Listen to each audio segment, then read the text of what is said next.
G'day fellas and welcome to a casted game. Spawning in on the southwest side of the map, we've got Vortex. He's going to be playing the English, opening up with a scout. The map is of course Lipany. He's going to be playing up against the red player, Litikor. Who could that possibly be? It is still the Muslim out here playing as the Rus. So when it comes to this civilization matchup, it is one of those matchups where in theory the English have all the ingredients to beat the Rus, but we have seen so many failed attempts at stopping that Rus fast castle or just dying to the cav archers. We have been talking about this one before, that having the Rus is just sort of half a victory already right now. Yeah, that's a huge point. One of the things to note though, but as you mentioned, the English have sort of got all the ingredients that they need to beat the Rus. And I think the Rus are slowly adapting to the English, as you mentioned. We're starting to see more and more transitions beginning to happen where the Rus players are just going for men-at-arms. And that's something that we didn't see a few weeks ago. But now we're beginning to see it. Almost it seems like every second game a Rus player will be like, actually I'm not going to make horse archers, I'm going to make men-at-arms. So we may see that potentially this game.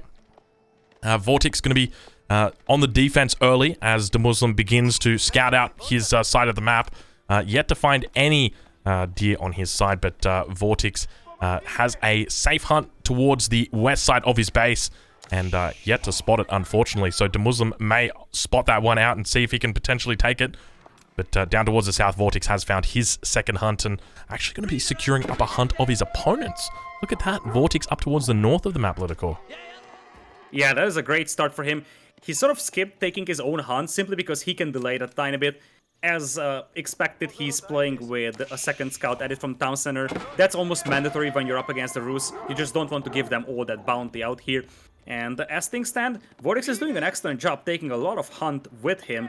So the Muslim is at a very, very underwhelming 45 bounty only. Now he has found 2 wolves on the right side and there is some more out there. So I don't think that Vortex can prevent the Muslim from getting to tier 2 bounty. But it's definitely the best start that Vortex can hope for, I think, at this point. Yeah, I think the one thing that's going to concern the Muslim the most is obviously he's found his first hunt. He hasn't found that second one just yet. He knows it's going to be behind his base, and he probably thinks it's a safe one.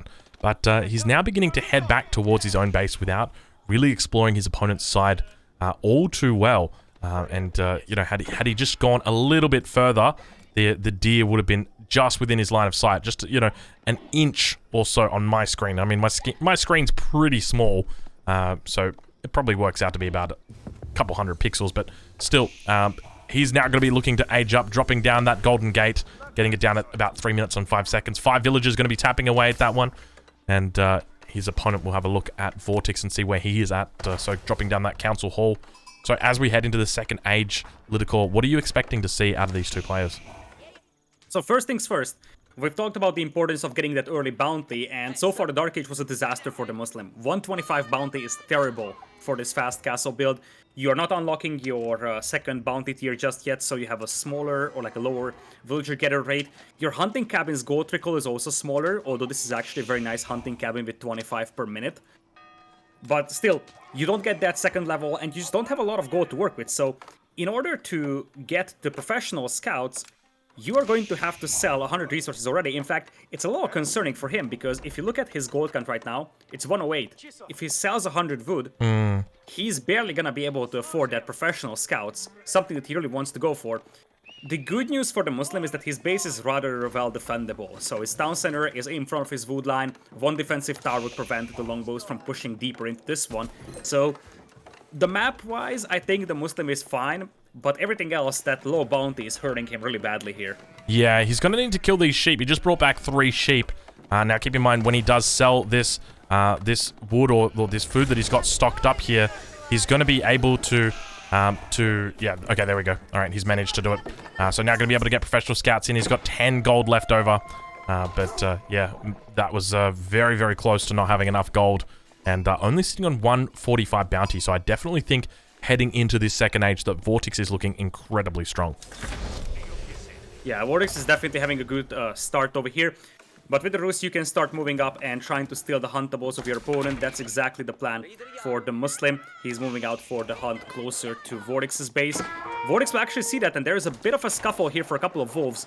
Those will be mandatory to grab for the Muslim, and he actually takes down the sheep from behind the scout of Vortex. That's a nice little extra 5 gold for him, so despite that disastrous Dark Age bounty-wise, he actually manages to compensate a tiny bit with those wolves. Yeah, going up to 200 bounty now. He's got 3 sheep following him, so that'll take him to 215. He's got 2 sheep back in the base, that's 225. Is there any more wolves, or are there any more wolves out on this map? If he finds one more wolf, he will be able to hit that 250 bounty. But take a look now at what we've got coming out from Vortex.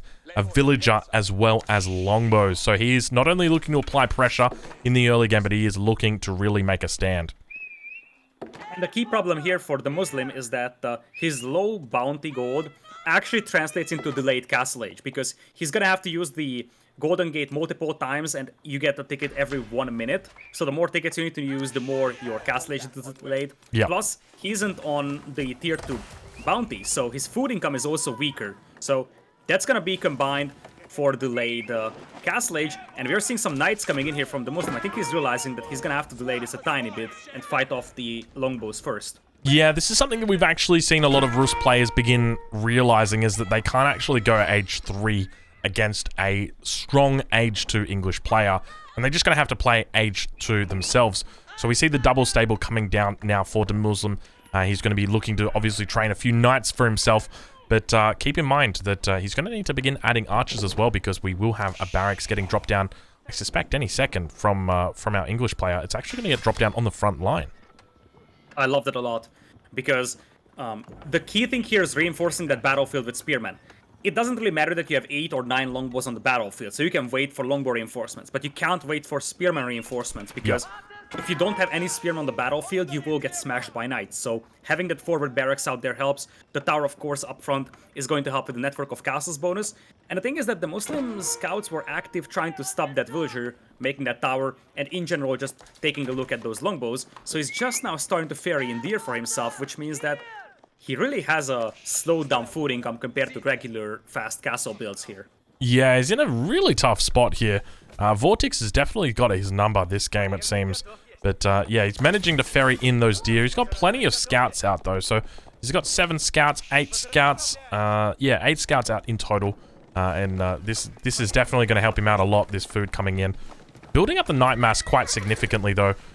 Where is his gold mine? His gold mine's actually right on the front of his base. And this is going to be pretty dangerous for him. So if Vortex actually spots that he looks to go for that gold mine, he could very easily isolate that and prevent it from ever being used.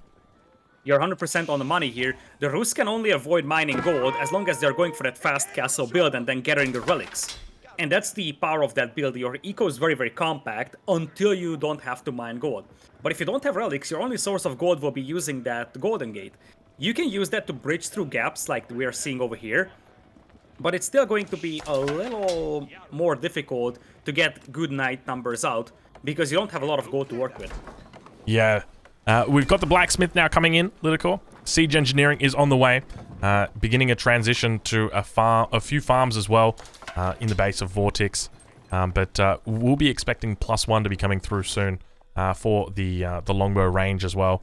But he's moving back longbows towards his own base, and I'm curious what this is all about. So he might just be a little bit cognizant of the potential threat of a raid. Is that what he's thinking? It's possible he might want to intercept the scouts that are coming in to try and steal his hunt, but he saw the knights before, so he might be suspecting that, hey, there are some knights coming in. And remember, when you have a forward barracks, you surrender your opportunity to make spearmen back at home. That's the drawback of a proxy barracks or any kind of proxy production building. You are risking your defense back at home at the benefit of being able to reinforce the battlefield a little easier. Yeah, that's a really good point. Typically, you will see players look to pick up reinforcements in these matches. Obviously, you've got a more mobile force like the Rus player rather, who has got the lancers out. They're going to be able to run rings around their enemy players, and you obviously want to have those barracks, or you want to have those spearmen out rather, to escort the longbows across the map.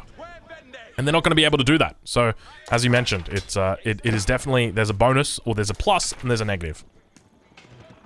That's a pretty sizable force for the Muslim, and I actually like how patiently he's paying. I think he needs to pull the scouts as well to fight this one. He would probably prefer to wait until he brings in the deer, Yeah. because the scouts will be great at absorbing damage. He doesn't have a lot of cavalry here, but it's enough to deal with this force if there is something that absorbs the arrow fire. Enough archers here to deal with the spearman. It's just a matter of making sure that the archers don't die to the longbows before they can kill the spears. Yeah, that's exactly it. Now, going to be pushing towards the north side of his base, beginning to focus down the rest of the infrastructure that is up here. And there's quite a bit. There's a couple of houses, the hunting cabin that he's got that's going to continue training out the scouts. He's got a couple of villagers over here looking to actually heal up this house, but going to be losing off the first one, going down to these longbows. A lot of Strelbora out at the moment, and the Muslim is actually looking pretty decent on the back line. There's actually a lot of military here for him. A lot of siege as well. Look at all the scouts that he's got out. He's got 11 scouts right now, Lidicor. Yeah, patience is key here for the Muslim, because if he moves in a little too early, his opponent will force one decisive fight, and he's just gonna destroy his entire army, and then Vortex wins. So you gotta take your time and build up your numbers as much as possible. It's still harder for Vortex to reinforce the battlefield than it is for you, so you gotta take your time, get as many archers and cavalry out as you can, and the time may have just come. Here comes the push here. Yeah, the Muslim. Massive push coming in right now. Look at all of the scouts running out, leading it, but all of the villagers going to be able to come out, managing to take out the battering ram. Looks like one villager does go down, a second one going to be going down, a third one going down, and I think Vortex has obviously given up that battering ram. Do you think he's going to be happy with only getting 3 villagers for it? I think yes. The thing is that it's not only just the 3 villagers, he also forces the opponent to pull a lot of villagers from wood to take that ram down, and he can just make a new ram, and behind this one his economy is untouched back at home. That's exactly what you want to do with that ram. Just make sure that your opponent pulls the villagers to fight it, and you can take down as many villagers as you can. So it is 35 villagers right now for the Muslim, 38 for Vortex. That's already a nice little advantage, and I think that Muslim actually has to force a fight here and win it in order to compensate for those losses. Yeah, I think you might be right there as well. Archer mass is quite significant as well. 15 archers out should be more than enough to deal with the spears that are here. There's 12 spears out for his opponent. And now Demuslim going to be coming in. We see the spears getting down on the ground, doing a great job of just slicing and splicing through. Demuslim going to be trying his best to get in on top of here. The archer's just doing a great job of shredding through all of those spears. And I don't think Demuslim's going to have any trouble at all cleaning this mass up. And that is just a very, very good fight for Muslim if he can focus down the spearmen, but the spearmen are still out there, and many knights have fallen to those spears. Now, most of the spearmen are gone, though, and even with the network of castles bonus, it may be insufficient for Vortex. But is it? Because the archers are also gone from the Muslim, so a couple more spearmen coming out here could easily turn this battle around, especially with all those damaged knights out there. Yeah, that's a lot of units out here for Vortex. Obviously, they are doing their best to try and stay alive, but it looks like the Muslim has managed to hold at least for the moment. Still losing these archers on the back line, but on the front line, it looks like the majority of his early knights are going to be able to clean up this this longbow mass here, or at least prevent it from coming in any damage. Are they able to clean it up? That's a lot of resources down the drain for the Muslim. And remember, he is completely on the Golden Gate gold income. So every single knight that's lost over there is an absolute nightmare. This guy. God, what are we going to do with you, Lidicor? What are we going to do with you? But, yeah, Demuslim probably needs to think about expanding towards gold. Obviously, you mentioned earlier, he's got the Golden Gate. He's going to be able to trade resources for gold. But it's only going to be a matter of time before he's sort of wondering which resources he's actually going to need to be trading, because he's going to have to expand out, and now going to be taking the mining camp up towards the north. Now, Vortex probably spots this out. Vortex did actually have a scout up here towards the north, and units were moving up for Demuslim, but Vortex moved the scout back. So Vortex is well aware of that, and now we see 2 battering rams coming out for Vortex here. So he's going to be cleaning this one up. Mining camp has obviously gone down up towards this position, and if this does go down, Vortex is probably going to be in a pretty decent spot. Absolutely. You can't wait longer mining gold, and that's exactly how you break this fast castle style build. You go very aggressive and just force your opponent to make a gold heavy army like knights, and then at some point he's gonna have to move out for that gold. If he doesn't, then he won't have the army to fight you, and it would be a little heartbreaking for the Muslim to lose against the English here with the Rus, because he's one of the best English players out there, so he knows exactly the power of this civilization, and now Vortex is showing that he can handle English really well as well. Yeah, and he's done a great job so far. Still beginning to build up that villager lead. He's on about 2 villager lead at the moment. So obviously he's taken out quite a few villagers throughout the game, but the Rus player has managed to scrounge a few back. Gonna find another villager underneath the town center. A bit of a push coming in through here at the north. Good job from the Muslim there, not charging in on the spears that time. Gets a great charge in on these longbows, and going to continue pushing back his opponent now. The battering ram's actually going to be going down, it looks like. Vortex going to be in a bit of a tough spot. Those longbows trying to fire off on the archers of their opponent, but unfortunately, it looks like Vortex might be in a bit of a difficult spot here, Lidicor. It could be a problem.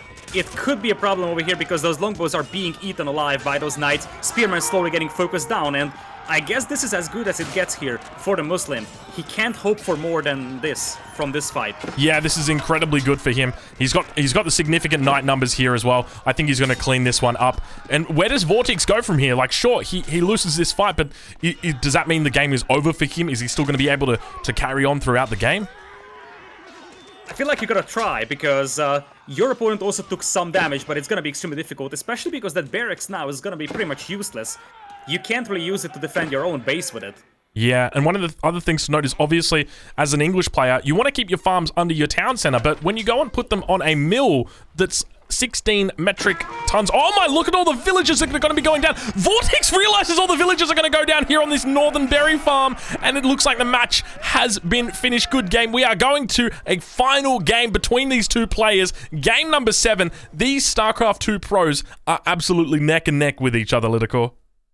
Absolutely, the insta GG on the knights jumping on those berries. And once again, I've been praising the patience of the Muslim for a long time in this game. He was very, very patient. He knew exactly that if he just sends out 3 knights, he's going to die. He needs a big mass of cavalry, force a decisive engagement. And he did just that. The first battle was sort of 50-50 because he destroyed a lot of army from his opponent, but he also lost a lot of his knights. He ran into a braced spearman at the beginning, and then he was a little too slow killing the other spears, so he lost considerable numbers if you look at the timeline. In fact, his losses were much more considerable than his opponent's losses. But then the second push, once again, he played it patiently, sort of allowed his opponent a little deeper into his base, and the moment he popped out his army, he was confident that he can take that fight.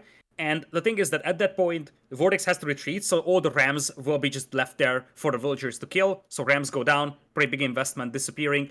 And from that point on, that forward barracks was useless. So it would have been very, very difficult to defend that eco, especially because Vortex's game plan here was that he's the aggressor. So it really doesn't matter that he's dropping mills all around the map that are exposed, because he will force his opponent to defend. So those won't be raided. But the moment his push stalls out, those mills will be raidable, and that's exactly what we saw.